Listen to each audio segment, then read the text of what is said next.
Welcome. My name is Cindy Lish. I am an accomplished career coach that helps stay-at-home moms get back to work at jobs they absolutely love. Today, we're going to talk about how to get promoted at work. Okay, so long time ago, many of us can remember the time when you would just work hard, keep your head down, work hard, and people would recognize you and you would get promoted, right? It doesn't work like that anymore. Okay. If you want to get promoted, you have to be a spokesperson and a cheerleader for yourself. But we need to set the ball rolling now, right? So when you're going back to work, when you're at a job, it's impossible to wait just 5 years from now, 3 years from now, and wait for that advancement to happen, whether it be internally or even externally for another company. So let's talk about what you need to do starting now so that you're in that position going forward when you'd like to move up that corporate ladder. Okay, so number one, learn everything you can. Okay, avoid that, that's not my job, and closing the door, because the more you learn, the more opportunities you will have later on. So what does that also mean? That means that when you have a job, look at the jobs that are one or two positions higher than you, and look at those job postings, see what those people do, look at the job postings for those jobs, and see what the requirements are for those jobs. Now see what you're missing to get you from here to there. Okay. Are there soft skills that you need? Do you need to learn how to do presentations, right? Maybe you never do presentations and you have to be able to present to small groups or large groups. So you're in a position now to start to request the ability to do that. Hey, can I do that presentation at the meeting? Can I do that presentation to this audience, to this group?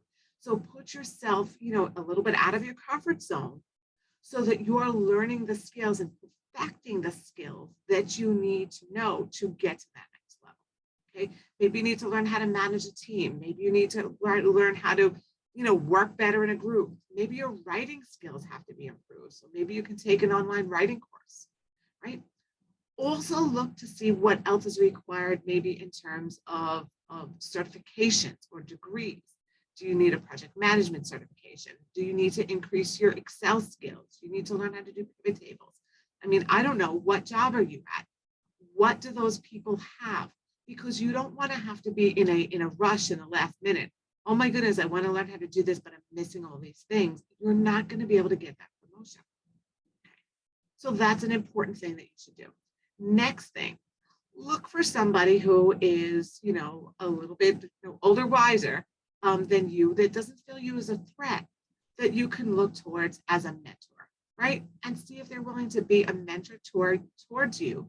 And also realize that there's always a give and take, that no matter what your age, no matter where you are, you always have something that you can give and offer to them and something that they can offer to you. So work towards that so that you can perfect skills that you might not realize that you don't have, or even work on mistakes that you don't realize that you're making. Okay. So I'm going to give you one. So this is one of my own. It's rather embarrassing. I'm looking at it right now. I'm going back when I was about 24 years old, and I was working for a bank, and I was dressed very professionally, and first job out of college, and I was not a retail bank. I was working for an international bank, trading floor. And I remember that I was wearing these very high heels. And well, by the end of the day, my feet hurt wearing these very high heels. And I had taken my shoes off. And one of the other employees, a gentleman just a couple years older than me, came to me and he says, "You got to put your shoes on." I'm like, "But my feet hurt." And he said to me, he says, "So then wear different shoes. You're at work. This is not your living room." And I'm like, "Oh, wow. Okay." Right. And that was a time when I was doing something that I honestly didn't realize I was doing wrong. Okay. Here I was 24 years old, and I didn't know that this was a problem.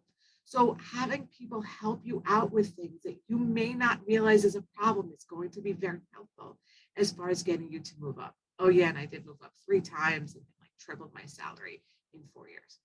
But anyway, so those are things that are important to know. Okay. Next thing, really important, keep track of your accomplishments. So here's what happens.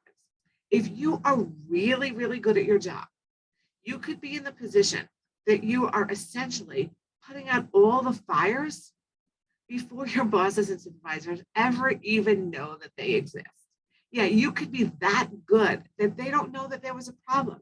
So if they don't know that there's a problem, they're not recognizing you for the solution, right? See what I'm talking about? For example, I worked with a client and she worked for a parking garage and she was able to reconcile and recover $600,000 worth of income that had been written off. Okay. Pretty incredible story if you learn about how parking garages work. As an aside, about all these people that get car leases and then if they can't pay them, they just abandon their cars in parking garages. This was new to me. But back to this woman. So by getting all this money, but you know what happened? Nobody knew that she did it. Nobody knew that she had done all this. It was just like, okay, another day at the office. So she wasn't getting recognized for it. Okay. She would get emails from her clients consistently talking about her excellent customer service skills, but she never passed them forward to her supervisors. So again, nobody knew how valuable she was to their external contacts. So what was happening? She was growing in age.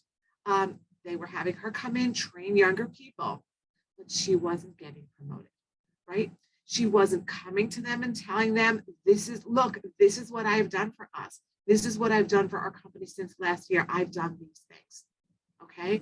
This is what I'm bringing to the table. And that's what you're going to need when you're going to ask for a raise or a promotion, is to show the value you bring to them, right? They're not just giving you a raise or a promotion because they're bringing it to you because of the value.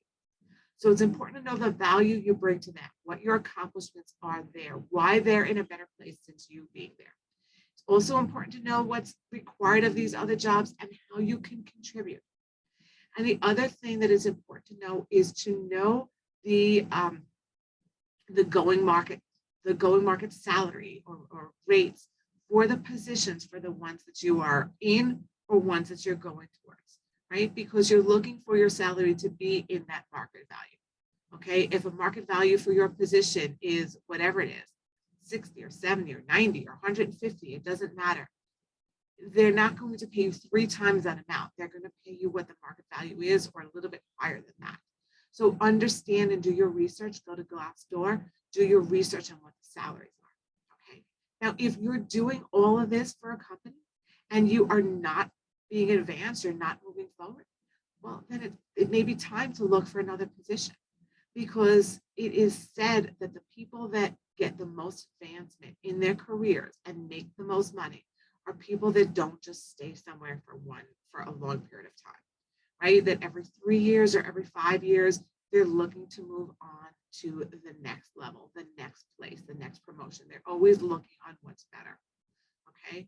In the same way that many of us were trained in that, keep your head down low, work hard, and people are going to recognize you.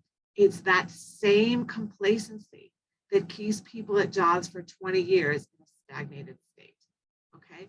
So always look out for yourself as well.